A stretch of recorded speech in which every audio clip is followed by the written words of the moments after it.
Basag yung mukha na kasama ko. Siyempre, lumaban na ako.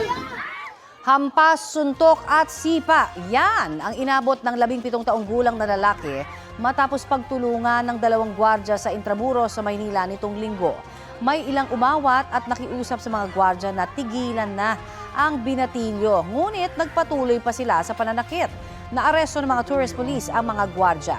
Ang ugat ng gulo, ang paninita ng mga gwardya sa binatilyong nagbibisikleta raw sa maling lugar. Sabi ng mga gwardya, hindi raw nakinig sa kanila ang binatilyo at sinaktan umano sila. Aminado naman sila sa ginawang pananakit dahil sa bugso ng damdamin. Sagot ng pamilya ng binatilyo, hindi basagulero ang binatilyo. Nagpapagaling pa siya sa ospital. Na-inquest na po ang mga gwardya sa Manila Prosecutor's Office para sa reklamong physical injuries. Ayon sa Intramuros Administration, iti-terminate nila ang kontrata ng security agency ng mga sangkot na gwardya. Sinusubukan pang kunin ang panig ng agency.